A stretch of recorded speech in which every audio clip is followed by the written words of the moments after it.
Salam, salam outsiders, débrief du week-end, le débrief commence maintenant. Pour la famille, franchement, j'espère que vous allez bien, mais soyons sérieux, le week-end, si il a commencé de manière extraordinaire et de manière explosive. Dès vendredi soir, Lyon a battu Angers 6-0. Non, c'était pas ça la highlight, soyons sérieux. Mais bien joué de la part des Lyonnais, bien joué de la part de Silvinho, le mec qui fait le taf, même s'il continue, tout va bien. Mais non, soyons sérieux, c'est le Barça qui a perdu face à Bilbao à l'extérieur. Et là, j'ai envie de parler de qui? De Ernesto Valverde. Parce qu'à un moment donné, il faut qu'on soit sérieux. Valverde, il doit nous respecter. Sincèrement, je ne comprends pas. Tu viens face à Bilbao, premier match de la saison, tu vas au Pays Basque, tu sais que les mecs c'est des gangsters, leur stade c'est un des stades les plus chauds d'Espagne, si ce n'est le stade le plus chaud d'Espagne. On connaît tous San Mamés. Le mec, il arrive à San Mamés avec un milieu de terrain que tu ne comprends pas, que tu ne connais pas. Les mecs n'ont jamais joué ensemble, franchement. Mais dans la transition offensive, Bilbao a failli tuer le Barça ce week-end, 1-2-3. Iñaki Williams, il partait dans le dos des gars. C'est parce que le petit n'est pas assez létal et pas assez précis. Mais Iñaki aujourd'hui, il aurait dû marquer. Au milieu de terrain, Frankie de Jong, Sergio Roberto et Carles Aleñá, franchement, c'était pas sérieux. Aleñá, c'est un petit, on l'aime bien. L'année passée, il a fait une bonne saison. C'est vrai, il commence, il monte petit à petit. Mais à un moment donné, respecte-nous quoi, sincèrement. Où sont les autres? Où sont les autres? Tu vois, moi ce Barça-là, il me fait peur. Parce que j'ai l'impression que sans Lionel Messi, cette équipe-là, elle est insipide. Elle n'arrive pas à s'en sortir. Dès qu'il n'y a pas Messi, il n'y a pas de sérénité. Tu vois, Messi, dès qu'il est sur le terrain, tu as l'impression que les mecs, ils jouent à 14. Tu vois, mais dès que Messi n'est pas là, c'est mort. C'est mort. Là, ils arrivent face à Bilbao. Ils n'arrivent pas à créer le danger de manière effective. Sincèrement, il a fallu une perte de balle, une erreur pour que Suarez frappe le poteau. Les têtes de Grisou, il n'y en a aucune qui est cadrée. Ousmane Dembélé offensivement, à un moment donné, j'ai envie d'en parler. Je me dis, mais Dembouz, gère-toi. Franchement, Dembouz, fais un effort. C'est pas possible. C'est pas possible. Le Dembouz qui était à Dortmund, il est où? Cet enfant qui était dangereux, qui est arrivé en Bundesliga, première saison, qui a été élu meilleur jeune, etc. et tout. Il est où? Franchement, Ousmane Dembélé en ce moment, on va être sérieux, c'est une déception. Donc du coup, j'ai dit, cette équipe du Barça là, cette équipe de Valverde là, doit faire mieux, elle doit se réveiller parce que ce qui s'est passé ce week-end en début de championnat, c'est pas normal. Dans le côté, parlons de Neymar, parce que Neymar veut venir. Je me dis, Valverde, mathématicien, vous l'avez vu sur le bord du terrain, position Valverde et tout. Le mec n'est pas très fort. Si Neymar vient, les équations, il va les résoudre comment? Franchement, Neymar, voilà un autre inconnu qui vient se rajouter à cette équation mathématique beaucoup trop compliquée. Et on sait que Valverde n'arrive déjà pas à s'en sortir, sincèrement. Donc du coup, moi j'ai envie de dire, les Catalans doivent se gérer, ils doivent refocuser, ils doivent se gérer et refocuser. Et je le redis encore une fois, parce que derrière, le Real, eux, ils se sont gérés et ils ont gagné. Le Real a gagné, le Real avait un match compliqué ce week-end, franchement. Ils étaient à l'extérieur, eux aussi, mais face au Celta Vigo. Et on va être sérieux, Celta Vigo, eux aussi, c'est pas des tocards, on les connaît. Yago Aspas, ah ouais, voilà un autre bandit du championnat espagnol. Du coup, les Madrilènes, ils arrivent et tu vois que malgré le fait que leur pré-saison n'était pas bonne, parce qu'on sait que la pré-saison du Real n'était pas bonne, on l'a tous vu, tu vois. Il y avait les petits Kubo et tout ça là qu'on a kiffé, mais Zizou a décidé de ne pas les faire jouer et de les amener à la Castilla. Donc du coup, le Real arrive, premier match, Gareth Bale titulaire, grand match de Gareth Bale. Mais en fait, Gareth Bale, lui... Ah, Gareth Bale, je suis dépassé. Mais Gareth Bale, c'est incroyable. Gareth Bale, c'est incroyable. Mais Gareth Bale, lui, c'est un vrai cafard, en fait. Lui, il a juré, il va jamais crever. Gareth Bale, les mecs ont tout fait pour le virer du club. Zizou, il a fait des conférences de presse ici durant l'été. Il a parlé. Je veux plus de Gareth Bale. Je veux, même s'il part demain, tant mieux. Gareth Bale n'est pas parti. Premier match, le mec, il est titulaire et il fait une super performance. Sincèrement, soyons sérieux. Je dis Gareth Bale, pourquoi je le traite de cafard? C'est parce que les cafards, je sais pas si vous savez, mais voilà un animal qui est dangereux. Je te dis, à moins que tu l'écrases à mort, c'est laisse tomber. Tu peux couper la tête, il peut encore vivre pendant 2 jours ou un truc comme ça, mec. C'est un truc trop bizarre, tu vois. Et voilà Gareth Bale, un cafard qui aime jouer au golf. Le mec, il aime Madrid, il fait chaud, tout va bien, il reste là-bas. Et cette semaine, ce week-end, face à Vigo, le mec, il a deliver. Franchement, top performance de sa part. Karim Benzema, il avait dit en conférence de presse durant la pré-saison que la pré-saison, c'est la pré-saison. Il avait dit ça n'a rien à voir avec ce qui va se passer dans la saison. Et il a raison. Il est venu, premier match, il s'est géré, il a marqué. Vasquez, l'enfant de... Parce que franchement, chaque coach a un enfant. Non, sincèrement, chaque coach a un enfant. Nous, au Sénégal, on sait qu'Aliou Cissé, il a un enfant, c'est le boy Konaté là, tu vois. On ne sait pas pourquoi on l'appelle, mais on l'appelle tout le temps, même s'il n'est pas très fort.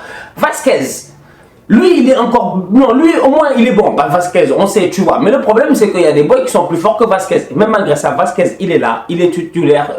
Il n'est pas titulaire, excusez-moi. Il est là. Il est sur le terrain. Il rentre. Il claque son but. Donc, du coup, cette équipe du Real, là, franchement, elle s'est gérée pour un premier match. Ça n'a pas été facile, effectivement. C'est vrai. Il y a eu quelques petites erreurs et tout. Mais ce qui est intéressant, c'était de voir le fait que les joueurs, ils sont motivés, que les joueurs, ils sont affûtés. Marcelo, sur le côté, il m'a fait plaisir. Franchement, le boy, il se gère. Il a perdu ses kilos, je vous dis, c'est le retour de Marcelo. Toni Kroos au milieu de terrain, la frappe qu'il a mise. Oui,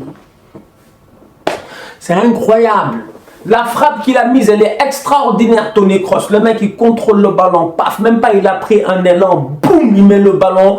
Mec, ça casse, poteau rentrant, le ballon est rentré. Du coup, on va être très sérieux. Je dis, le Real là que vous voyez là, ils n'ont pas fait une bonne pré-saison, mais s'ils continuent comme ça avec une certaine sérénité, ça peut aller. Bien joué de leur part pour leur match ce week-end. C'était rentrée des classes et c'était le retour de la Bundesliga. La famille, on va être sérieux. Nico Kovac, en ce moment, il est assis sur un œuf. Le mec, il est en mode stress. Il sait pas, il y a des épées de Damoclès sur sa tête, je te dis. Le président, le directeur sportif, etc.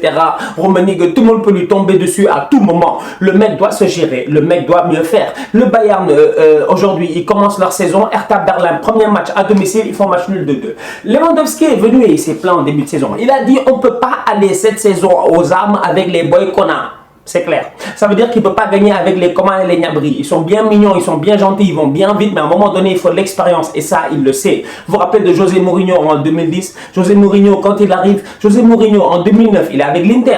Il ne gagne pas la Ligue des Champions. Si je ne me trompe pas, il sort en quart de finale. Je ne m'appelle même plus qu'il a sorti. Ce n'est pas United ou un truc comme ça. Mourinho est éliminé. Qu'est-ce qu'il fait, José Mourinho, à partir de ce moment-là? Il réfléchit, il cogite. Il arrive la saison d'après, il achète des gars, mec, des vrais gars, des Milito, des etc. Des mecs qui ont de l'expérience, des Schneider et tout, des mecs qui ont de l'expérience, ils gagnent la Ligue des Champions. Aujourd'hui, si le Bayern veut ressoulever la Ligue des Champions comme en 2013, il leur faut de l'expérience. Et cette expérience-là, pour le moment, ils ne l'ont pas. Donc du coup, ils jouent face au Hertha Berlin. Ils font 2-2. Lewandowski, il a claqué 2 buts parce qu'il est fort. Premier but, appel de balle parfait, course dans la profondeur, il vient couper le ballon, rien à dire. Deuxième but, penalty. Cette équipe-là devra mieux faire, mais derrière, attention à leur adversaire cette saison. C'est qui? C'est le Borussia Dortmund. Je vous dis, le mur jaune. En fait, ces enfants-là, l'année passée, ils devaient gagner le championnat. Malheureusement, ils ne l'ont pas gagné. C'est dommage. C'est dommage parce qu'ils avaient tout ce qu'il fallait pour gagner ce championnat-là. Maintenant, Dortmund est de retour et Dortmund a éclaté Augsbourg 5-1. On va être très très sérieux. Ils ont pris un but très vite en Dortmund, mais ils ont répondu très très vite. Paco Alcacer, il a encore claqué. C'est son 4e but face à Augsbourg. En fait, lui, il aime bien marquer face à Augsbourg. En fait, lui, il ne respecte pas Augsbourg depuis qu'il est arrivé. Ça, c'est non, c'est son 6e but. Il a marqué 4 buts l'année passée, 2 cette fois-ci. Rien à dire. Marco Reus, rien à dire. Depuis que le mec ne se blesse plus, Marco Reus, je vous dis, il est devenu trop pertinent. Il fait plaisir à voir chaque week-end. Sancho, c'est un gamin. Mais Dieu qu'il est talentueux. Il est fort. Oh, Jadon Sancho. Le boy, il a une facilité de balle extraordinaire. En fait, Sancho, quand je le vois jouer, il me rappelle Cristiano Ronaldo. Quand Cristiano Ronaldo venait d'arriver à United, quand il quittait le Sporting, là, quand il était encore naïf, facile, passement de jambes, il était explosif et tout. Voilà Jadon Sancho. Aujourd'hui, Sancho, il est en train de porter cette équipe-là. Cette équipe-là, elle a bien joué, elle a bien gagné, elle est sereine. Witsel, il est serein. Mec, il est extraordinaire. Le mec, il a fait des passes D à gauche et à droite. Je vous dis, cette équipe-là, avec les Wiggle, les Witsel, les Paco Alcacer, les Sancho, les Marco Reus, les Götze, etc. Il y a tellement de jeunesse et de talent dans cette équipe-là. Avec Achraf Hakimi en latéral droit, le Marocain. Ils peuvent cette année certainement gagner la Bundesliga. Maintenant, comme j'ai dit, Nico Kovac, il est assis sur un œuf. J'espère qu'il va s'en sortir. Première Ligue, Liverpool enchaîne. Il gagne 2-1 face à Southampton. Southampton, franchement, et Liverpool, c'est les gars qui connaissent la Première Ligue. Ils doivent savoir. Déjà, c'est 2 clubs en fait. C'est comme un parrainage. Tu vois, ou un jumelage. Tu vois les trucs entre villes là, tu vois genre, il y a des villes, tu vois, Montréal, ils sont jumelés à certaines villes dans le monde, genre Dakar est jumelé à certaines villes dans le monde, Abidjan est jumelé à certaines villes dans le monde, etc.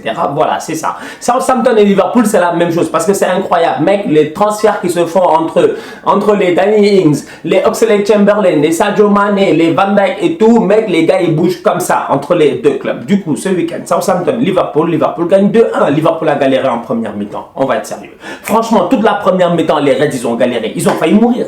Ils ont failli mourir. Non, sincèrement, ils ont failli mourir. Je dis, eux là, depuis que Alisson est parti, il manque de sérénité. Tu vois, le problème, il est simple. Quand tu regardes un début comme Alisson, qui sait garder le ballon avec les pieds, tu vois, qui sait jouer au football avec les pieds, avec la nouvelle règle là, aujourd'hui, où le ballon n'est plus obligé de sortir de la surface de réparation lors d'un 6 mètres, ça fait que des équipes comme les City et tout, ils aiment bien ça. Ederson, taf, il joue comme un petit camp, tu vois. Le problème avec l'autre, Adrian, c'est qu'il n'a pas la sérénité qu'a Alisson. Et tu vois que cette sérénité-là n'est pas retransmise dans sa défense centrale.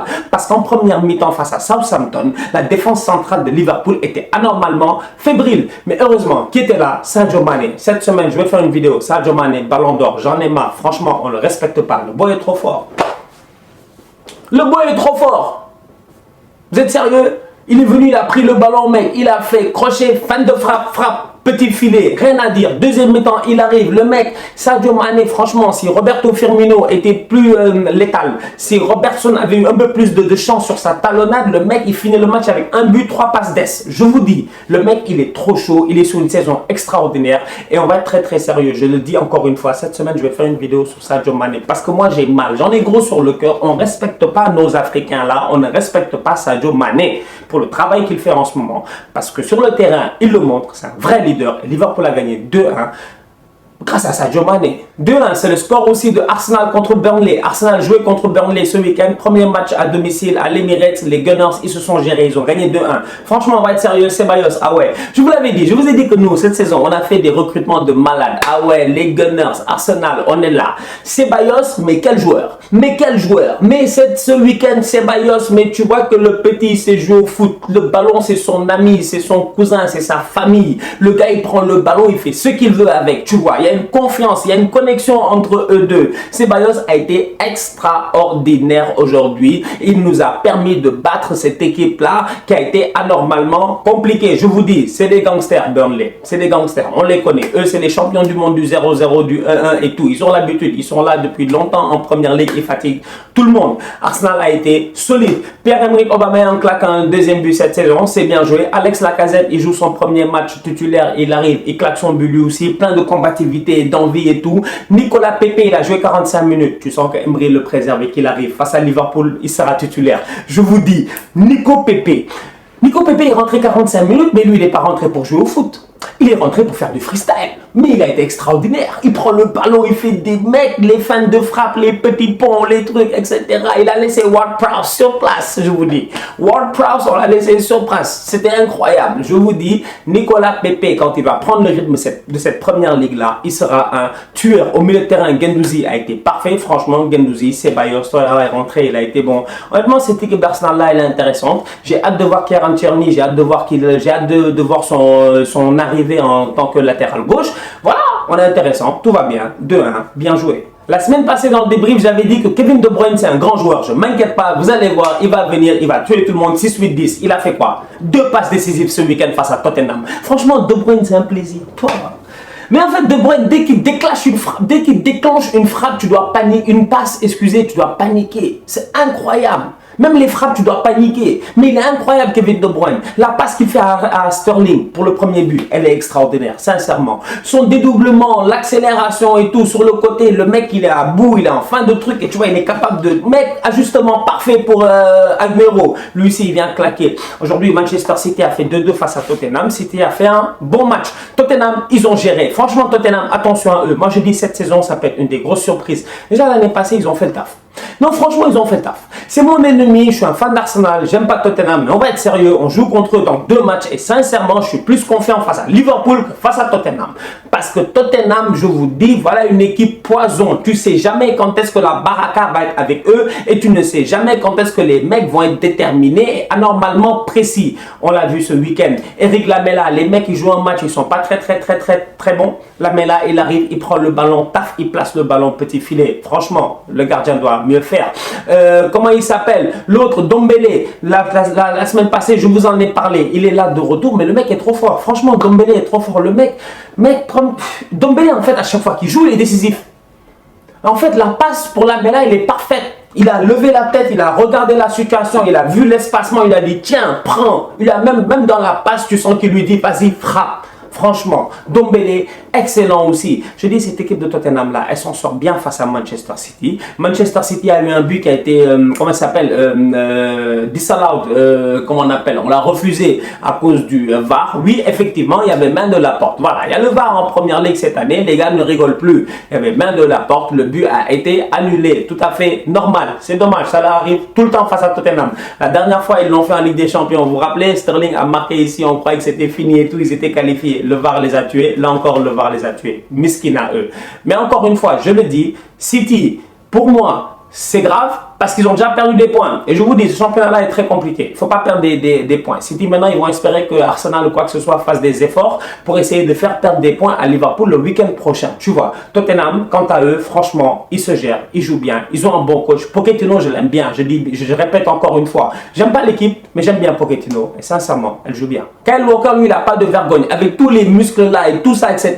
Comment le petit Lucas Moura là, il vient, il saute sur toi. On dirait qu'il a plus de mecs. Lucas Moura, il a sauté, on aurait dit Cristiano Ronaldo. C'est n'importe quoi. Chelsea a fait un match nul face à Leicester 1-1. Franchement, Chelsea s'en sort bien. Pourquoi? Parce que Chelsea, encore une fois, aujourd'hui, nous ont montré que le football, il est là. Franchement, Chelsea, il joue bien. N'Golo Kanté, il a été exceptionnel, encore une fois. Le mec au milieu de terrain, mec, c'est un mastodonte. Il fait ce qu'il veut, il contrôle le milieu de terrain. EA Sport, sincèrement, il contrôle le game, tu vois. Maintenant, le problème, il est simple avec Chelsea. C'est quoi? C'est la finition. Sincèrement, mec, Olivier Giroud, il est devant, il n'y a rien. C'est compliqué, c'est très compliqué. C'est laborieux offensivement du côté de Chelsea. Le petit Mason Mount là, peut-être que je l'ai jugé trop tôt, effectivement. Parce que Mason Mount, j'ai l'impression que Frank Lampard se voit en lui, qu'il lui donne beaucoup de confiance, qu'il a envie de le pousser et tout. Donc Mason Mount, il arrive, il s'en sort, il claque un but. Faute de Ndidi. Ndidi n'était pas assez concentré. Mount en a profité, il a bien frappé. Franchement, respect, parce que sa frappe là, pour la faire, elle n'est pas compliquée. Elle est très compliquée.